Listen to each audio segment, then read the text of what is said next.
Okay, I am here to address the Josina Anderson quote that set the internet on fire. Essentially talking about Shedeur and whether he was arrogant. I'm gonna get the tweet up. I know it's up maybe on your screen, but my biggest thing is I just don't think this is true. I mean, I'm not saying that to Josina. Just reading this out loud. If the person on the top spot, the top pick, the Tennessee Titans, does not want to trade, number two does not want to trade, how can you get the player you want?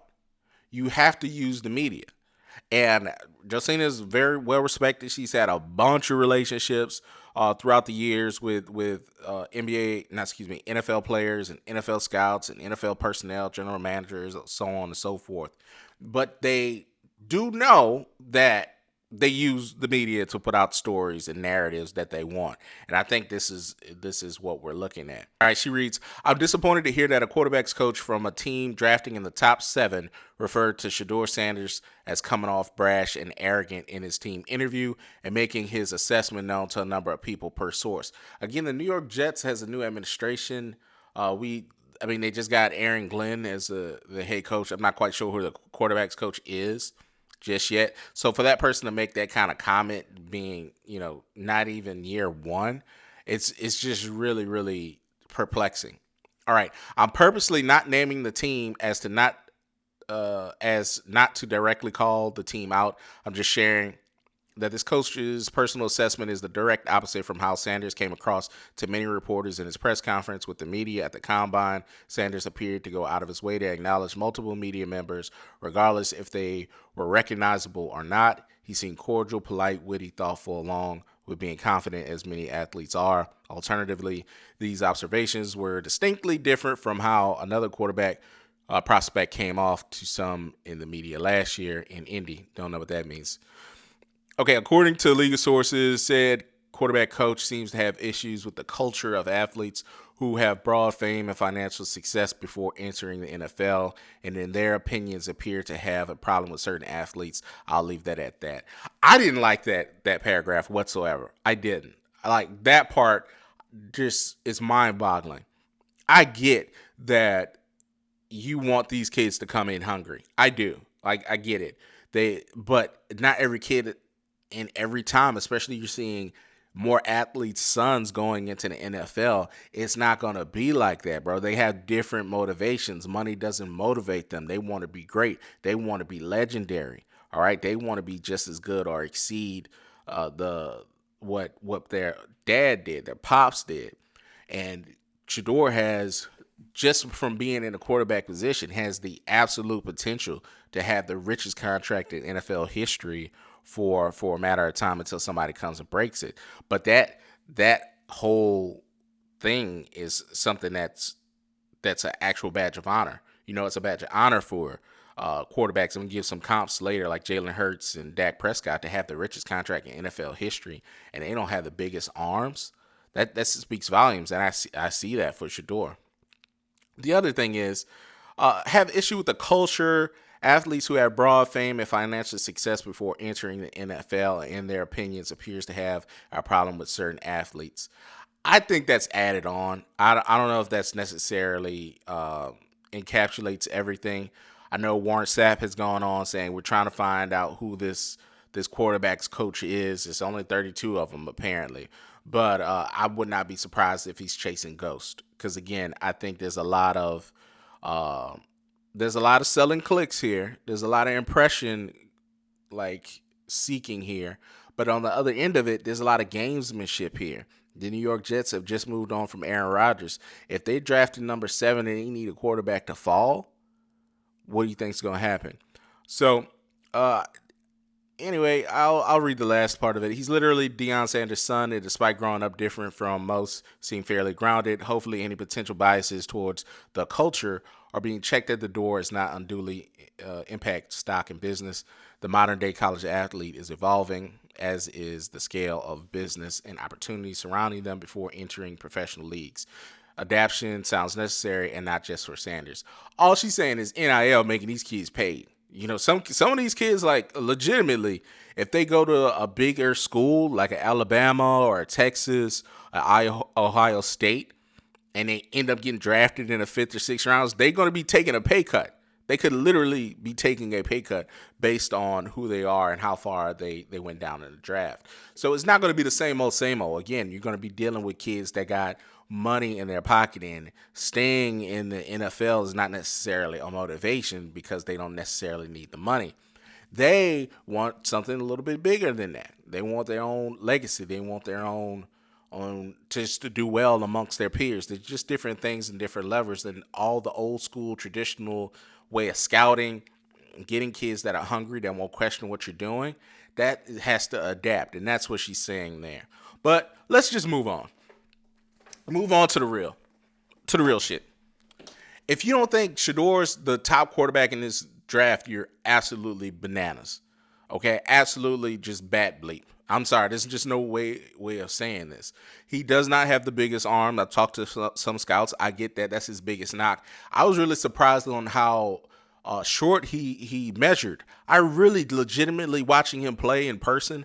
I understand he had cleats on, but he appeared to be closer to 6'3". And that's not the case at all. Cleats off, they measured him. He's really close to the 6'1" proper. Cam Ward is a little bit bigger, and which was surprising too when they stand next to each other. I don't know if it's just perception or whatever the screen is, but Cam Ward is closer to 6'2". He's 6'1", but he's closer to 6'2" proper. So with that being said, you don't have top quarterbacks in this draft. So that was a knock, but me pushing back on them, I'm like, well, that's where the NFL is heading. Like, it doesn't really matter the position, it matters the system. And they said yes, but the shorter quarterbacks that we named and went over, they have bigger arms, more live arms, and that's all they're saying. So a 5-yard, 10-yard slant across the width of the field will need to get there on a rope. And people that can put it on a rope, even if they're shorter, they kind of bubble up to the top. He's talking about the Baker Mayfields. The Kyler Murray's has a live arm. Russell Wilson in his heyday had a very live arm. Drew Brees. I'm trying to think of somebody else that's a shorter stature. Tua has a very live arm. Just giving him, even though I don't like him as a quarterback. With that being said, that's not everything. I get it. That's not everything. His anticipation, his timing, and he has a good enough arm. He just doesn't have the rocket that they're talking about. So with that being said, he has to use anticipation. He's not going to be Big Ben back there. He has to throw the ball. And when you watch him throw longer balls, like down, like fade routes, stuff like that, it looks like a long handoff because that's how it's a wind up to throw. But don't get it twisted. He could throw. He could throw the ball and put it where it needs to be. His throwing motion is a lot like his mentor, Tom Brady. Tom Brady didn't have the strongest arm.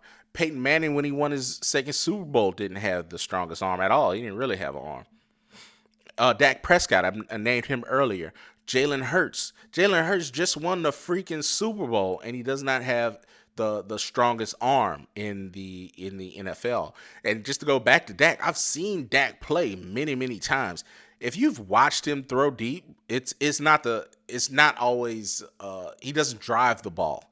It'll be a 50-50 ball, and it's not a precision kind of throw each and every time.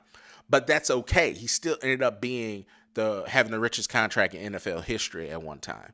Everybody doesn't need to have a Pat Mahomes type of arm or Lamar Jackson, who's very, very under. Lamar Jackson can throw 60, 70 yards with a flick of her wrist. It's amazing. That everybody's not going to have that talented of an arm, but that doesn't mean you can't win. You look at Sam Darnold. I mean, you look at the shorter people, Brock Purdy. So there is a lot of room in the NFL for a lot of variations of how you throw the ball.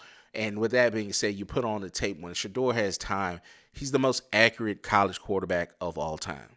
And nobody could take that from him. And there's been a lot of college football being played. So for anybody to say, oh, he's not going to get drafted in the first round, get out of here, or we see him sliding like Alex Smith slid to not Alex Smith, Aaron Rodgers slid to Green Bay.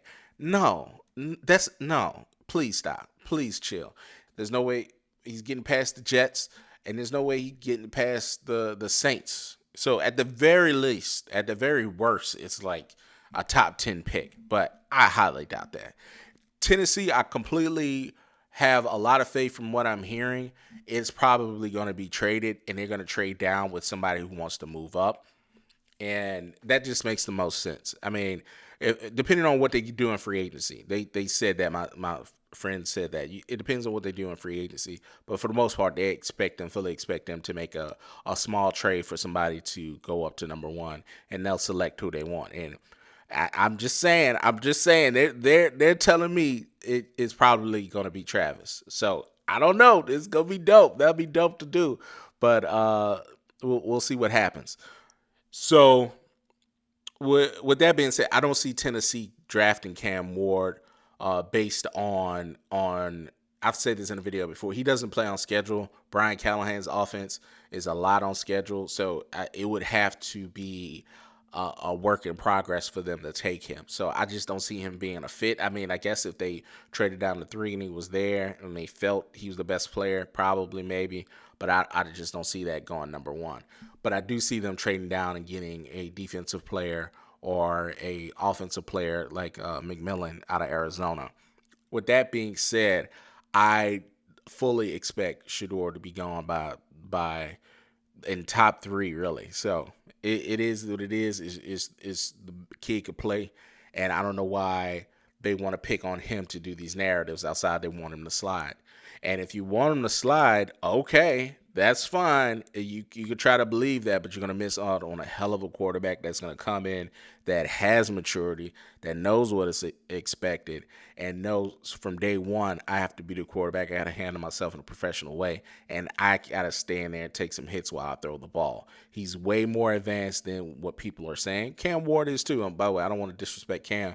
He is as well. I just think Shador's the better prospect because he's a way more accurate. You look at their completion percentages; it's insane. And for the people that want to say, well, oh, look at all the bubble screens and all the quick passes. You look at his offensive line, okay? If he had a decent offensive line that throughout his 2 years in Colorado, where he was not running for his literal life sometimes after 1 second or 2 seconds, he would have a whole full route tree. He can run a whole schedule of an offense and move the ball quite easily. So it wasn't all quick pass, throw to Travis on a 50-50 ball, Hail Mary. No. Kid can do it all. Y'all let me know what y'all think in the comments below. Here it is, sports.